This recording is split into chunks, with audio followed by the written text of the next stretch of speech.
Buen día, vamos a hablar de diarrea crónica.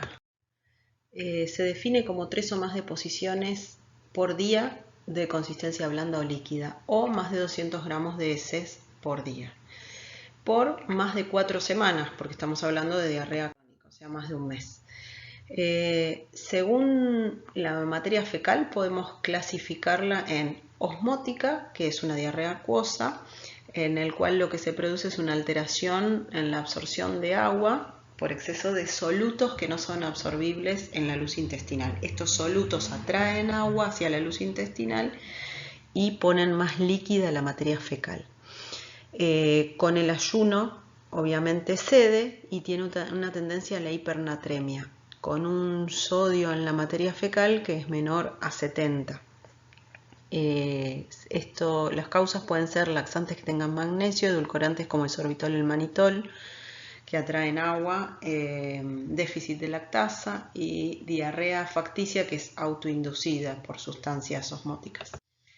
La diarrea secretora se produce por una alteración en la secreción de electrolitos. Hay hipocalemia y hay alcalosis metabólica.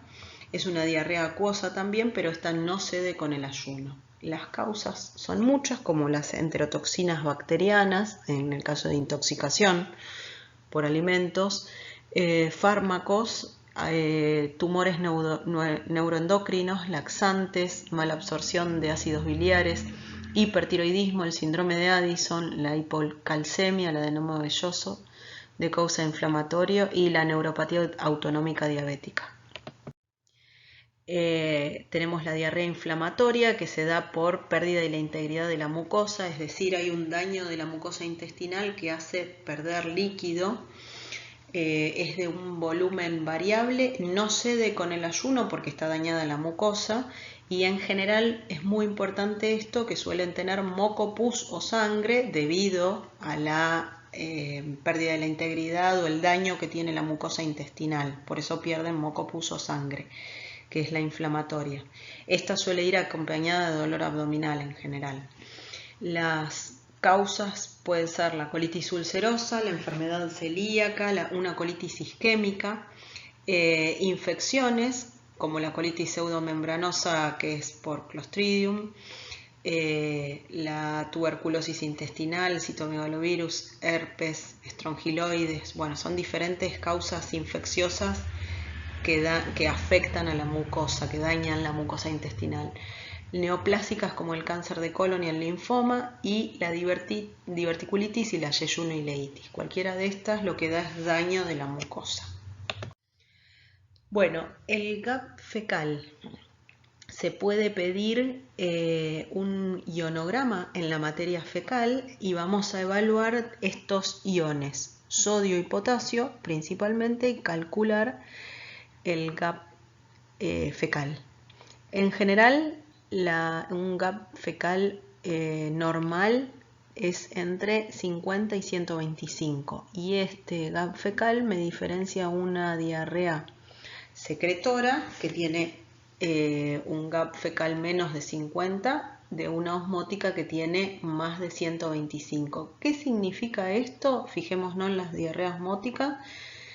Va a tener mucha más cantidad de solutos en la materia fecal, gran cantidad de solutos que no han sido absorbidos, que no los puedo medir, por eso el GAP da muy alto, mucho más que en las otras. Y el resto de los iones, como el sodio y el potasio en materia fecal, van a ser mucho más bajos.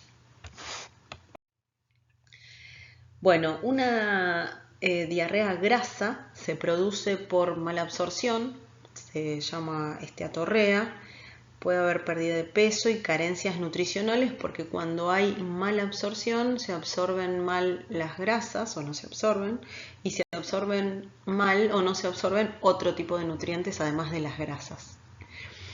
Eso se puede producir en la enfermedad celíaca, la giardiasis intestinal, que es una parasitosis por la Giardia lambis, el sobrecrecimiento bacteriano, el intestino corto y la isquemia mesentérica y el Whipple.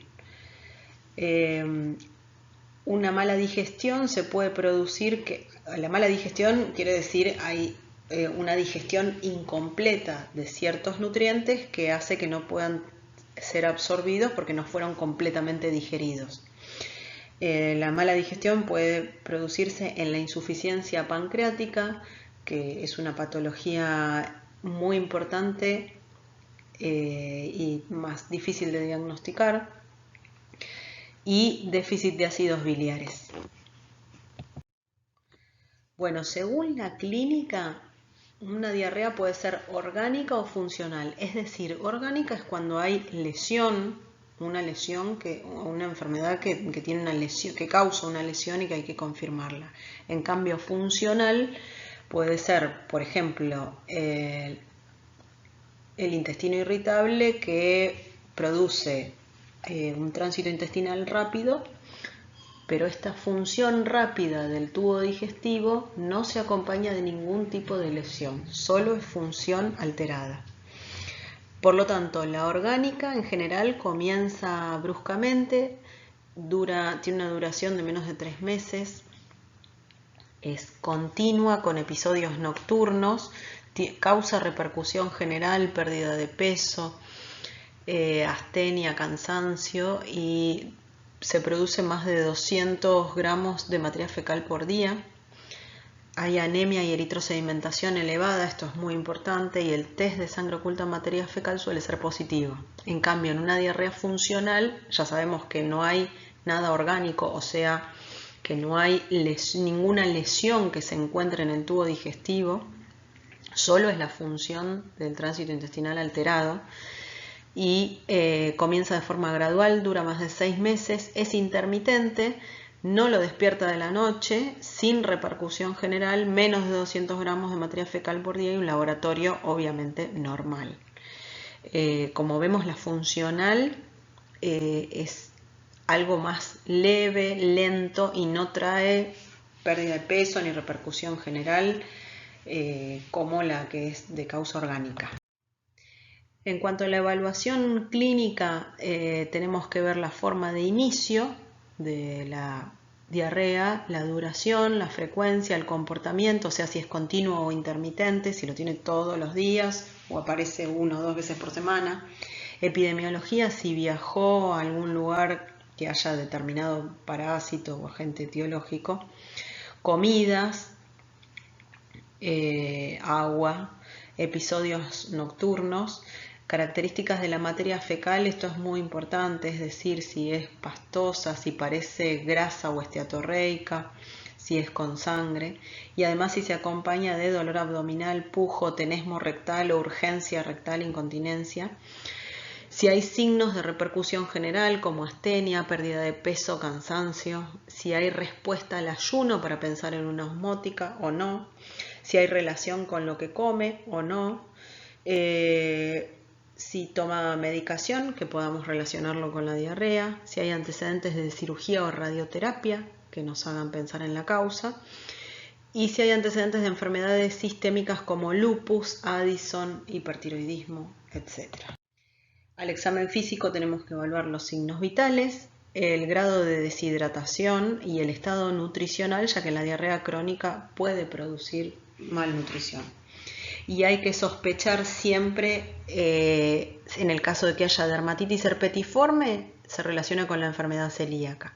Si hay hiperpigmentación en los pliegues y las mucosas, tengo que pensar en enfermedad de Addison. Si hay bocio o nódulo tiroideo, tengo que pensar en hipertiroidismo o cáncer de tiroides. Si hay artritis, en enfermedad de Whipple, colitis ulcerosa, enfermedad de Crohn, colagenopatías. Si hay adenopatías, o sea, ganglios grandes en alguna parte del cuerpo, tengo que pensar en linfoma intestinal, HIV. Si el paciente tiene cirrosis, tengo que pensar en colitis ulcerosa que haya llegado a producir colangitis esclerosante primaria y como consecuencia de la colangitis da cirrosis. Patología orificial como me da la enfermedad de Crohn, bolo fecal en la pseudodiarrea. Bueno, en cuanto a los estudios que tengo que pedir para evaluar una diarrea crónica, una radiografía de abdomen de pie, endoscopía alta y baja, o sea, veda y videocolono, anticuerpos para enfermedad celíaca que es antitransglutaminasa y antiendomicio, el HIV, una TSH para evaluar función tiroidea y copro parasitológico. Si todo lo anterior es normal, entonces tengo que ir a estudiar malabsorción y pensar también en causas funcionales como intestino irritable. O sea, los estudios estos son muy importantes, ya que estos son los primeros que tengo que hacer en una diarrea crónica, pero si son normales ya tengo que pasar a otros estudios pensando en malabsorción. Entonces, esteatorrea, que es heces grasas.